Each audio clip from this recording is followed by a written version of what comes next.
Hi, good evening. It's Charlene, and just to inform some of you, for those first-time watchers, so I've been an ESL teacher in Thailand, English program, and here I'm now here in Laos. I'm teaching part-time in a language center, and I used to teach in one of those local international schools. So for those of you who are thinking maybe for next year or later this year of packing your bags and moving to Thailand or in Laos. So here are three values that I learned to be a good ESL teacher. When I say good, it doesn't mean like you're gonna earn praises from everyone, but rather at the end of the day you feel like you've done your best with these three values. Okay, so first of all, flexibility. In Thailand and in Laos, mabagal yung oras. So, parang pakiramdam nila na yung when you're someone who sticks to schedule, like for example, may schedule ang class mo is 9, let's say 9 to 3, something like that. Tapos mamaya, hindi ka sinabihan na may event pala ng 9:30. Malalaman mo na lang yan, 9:30 na pala. Tapos pabababain yung mga bata or wala pala sila sa klase mo kasi may event dun sa gym or in another part of the school. So I know it's very annoying, especially for teachers na may scheduled may scheduled activity kayo, may exam kayo, and I've also heard, and it also for me, no, lahat naman ng teacher may planning tayo na dapat for example, by a certain day, may exam tayo, may quiz, may exam, or may scheduled activity. So it does get quite annoying, especially if the admin does not inform you and it becomes all of a sudden. Medyo masasanay din kayo, although it took me time to adjust to these things na parang okay, wala naman talaga akong magagawa dahil hindi nyo naman sinabi sa akin. Although of course, nakakasira nga naman ng plano, especially if your students are preparing for big exams, no? And napaka-limited nung time nila sa school. Okay. And then, how would you say it? Aside from that, yung mga biglaang events na hindi sinabihan si teacher, is that also in Thailand, when you're in the English program, especially sa mga Filipino teachers, I guess one of the top employers of in Thailand for Filipino teachers are in the English programs. Okay, so when you say English programs, it just depends on uh, primary, which is Anuban, or Matayong, which is in high school. So ito yung English program. When you say English program, this is in high school. Ito yung ibig sabihin lahat ng subjects ng mga bata. Whether it's English, the core subjects, English, math, science, minors like PE, cooking, computer, they're all in English. So, lahat ng teachers dyan are foreigner, Filipinos, Caucasians, Indians, foreigners, lahat yan. Now, sa primary, tinatawag na yan na IEP, Intensive English Program. It means that majority of their subjects are taught by foreigners, and of course some subjects are in Thai.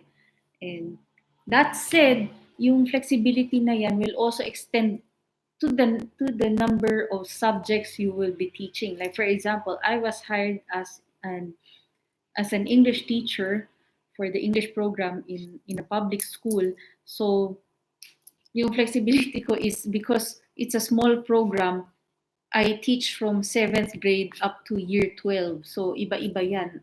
I taught English grammar and reading. Yan yung mga tinuturo ko. Reading, writing. Yung conversation that is left to the native speakers. Unless makakuha sila ng native speaker na education graduate, usually si native speaker, facial value lang yun. Face value lang yun. So, ikaw ang magtsatsaga talagang magturo sa mga bata na paano magsulat, um, paano yung sentence structure, and not only that, you're also taught you're also supposed to teach not just yung mga ganyan English grammar, writing, reading, but also other subjects like nagturo din ako ng ASEAN studies and PE.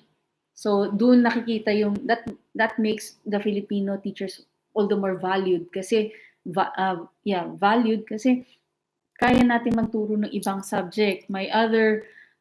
Meanwhile, my other Filipino colleague who was with the school for 5 years, siya naman ang humawak ng maths and singing kasi mahilig siyang kumanta. So, lagi kaming nananalo nun sa mga English program open sa South, sa mga singing. So, nakikita yan yung flexibility natin mga Filipino, kaya natin magturo ng ibang subject kahit hindi natin siya, magaling kumanta eh. Kumakanta yun sa simbahan. Ako naman is I played varsity sports, basketball when I was in the university. So nakapagturo din ako ng PE, basketball, volleyball. So kahit hindi nyo masyadong alam yung subject, magbasa na lang kayo. Wala namang problema sa kanila yun eh. Basta may yung ibang school depende sa standards nila. Yung ibang school basta may magtuturo sa mga bata. Okay na 'yan. So diyan nagiging valuable kasi usually yung mga, no offense to the Caucasian teachers, pero inaayawan nila 'yan kasi ang mindset nila is I was only hired for this, bakit ko kailangan gawin 'yan?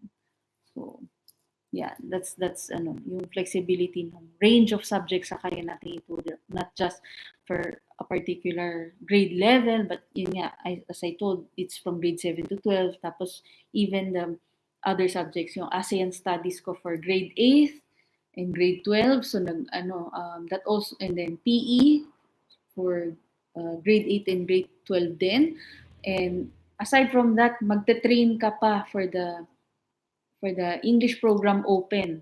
So, maaga kayong papasok sa school, like 7:30 to 8:30 or 8 to 8:30 for 1 month, 2 months. Tapos, sasabak kayo sa 3 days na English competition dun sa region ninyo kung ilang schools yung sasali. And then, pag nanalo kayo dun sa area ninyo, then aakyat yan sa regionals, then aakyat yan hanggang Bangkok. So, I've heard that a lot of the schools who keep winning these English program open, maraming categories yan debate, singing, basta all in English, debate, singing, multi-skills, play, yung mga ganun, skit or play, Scrabble, marami yan. So, a lot of them mga Filipino coaches / teachers yung mga nagtuturo. So, nandun yung flexibility natin tsaka yung tiyaga. And that comes to number 2, patience. I think for Filipino teachers, iba yung pasensya natin, not just to train students for the contest, especially with the English program nun sa Thailand, and also dito sa Laos, mahilig din sila, not too much, but to some extent may mga contest din silang sinasalihan. So, yung pasensya natin na mag-train sa bata, papasok ka ng 1 to 2 months ng maaga, tapos walang additional bayad yon. Kung maswerte ka, minsan magpapakain. I've never experienced it, although nagtitrain kami ng bata, yung iba, nagpapakain sila sa mga teachers, ganyan. Tapos yung iba, pag nananalo, nagbibigay naman yung school, kung private school, nagbibigay sila ng prizes, cash prize, yung iba narinig ko, ginto, like for example, bracelet or something, nagbibigay sila sa teachers para incentive na rin to stay and also to show their appreciation na may tiyaga tayong magturo sa mga bata kahit na mahirap. No? Yung iba medyo mabagal ang pick up kasi you have to understand na yung pasensya natin dito talagang hahaba at dapat na umaba kasi English is a foreign language. For others, it's a third language. So, halos hindi talaga nila yan, they don't practice it unless nasa school, nasa school, sa English subjects, and also if the parents have studied English to some extent. So, yun, nandun talaga yung pasyensya. At saka yung pasyensya na rin sa admin. Um, Minsan masakit talaga sa ulo. Ang nakakasakit din sa loob, admin. Like, may gusto silang i-implement, tapos hindi papayag yung mga teacher, or may gusto sila, tapos hindi naman sila nag-consult sa mga teacher, ganun. So, may mga disconnect dyan or something. So, minsan, pasyensya lang din. Kasi at the end nga, ang sabi nga natin is, at the end, hindi naman talaga tayo ang masusunod dito.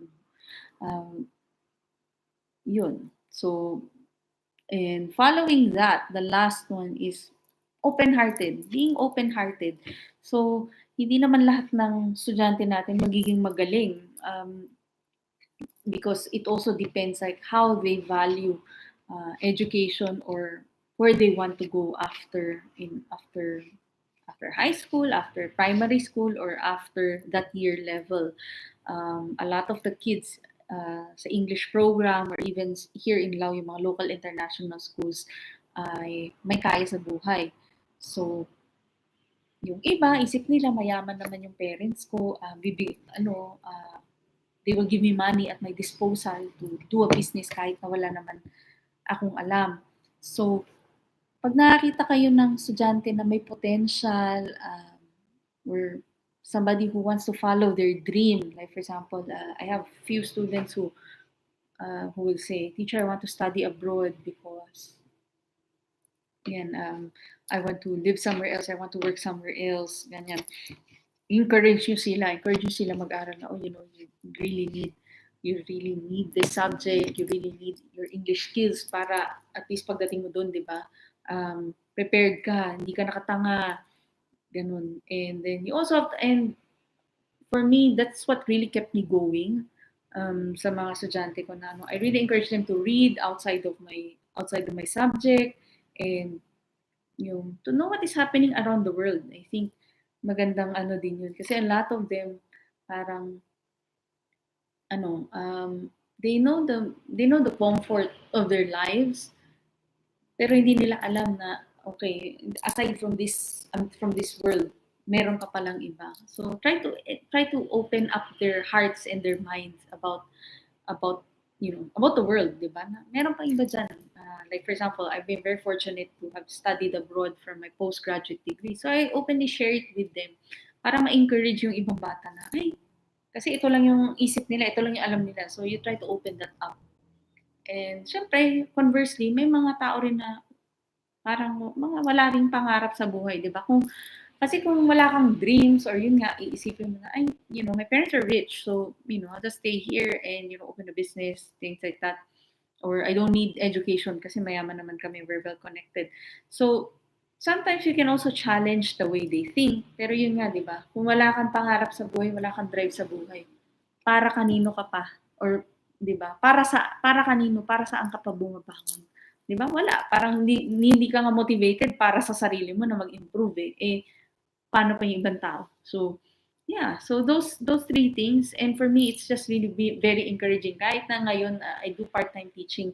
I have students who are 5th grade, high school, tapos may mga professionals ako. And since I teach English, I really encourage them to keep working on their skills, especially kahit yung mga matatanda na. Some of them are professional doctors. And I keep encouraging them na kahit basic, matuto ka, ganyan. Kasi actually yung mga ang ano nga is, ang dilemma is yung mga older, ngayon nila nakikita yung urgency na kailangan na nila matuto ng English para mag-expand, they can go up their career ladder, or they can expand their professional opportunities abroad. Yan. Kasi kung, for example, nagfe-fellowship, like for example, yung mga doctors ko, gusto nilang mag-work abroad or mag-fellowship abroad, or mag-study abroad, but because sobrang basic ng English nila, halos walang tatanggap sa kanila. So, kailangan nila ngayon mag-aral ng English, and then it's in their own time, tapos yung iba out of pocket expense nila. So, keep encouraging them na kahit mahirap, it's take it one step at a time, and then even outside, and especially outside class hours, like for example, when they read newspapers, talk to their family, they can use basic English. It's just a matter of exercise actually. And then also when they watch movies, yan, mga news, they can turn on the subtitles, Netflix, para maintindihan nila kung hindi nila masyado maintindihan yung hindi nila masyado maintindihan yung narinig nila. At least they can follow with subtitles. So yeah, so those three things I think will make you a good and satisfied ESL teacher in Thailand and Laos. So flexibility, patience, and then being open-hearted or encouraging. Para naman, syempre, di ba, at the end of the day, we all want to feel satisfied na we are doing our best to serve not just ourselves, um, to feel fulfilled in our profession, but also when we serve others. Okay, thank you. Bye bye.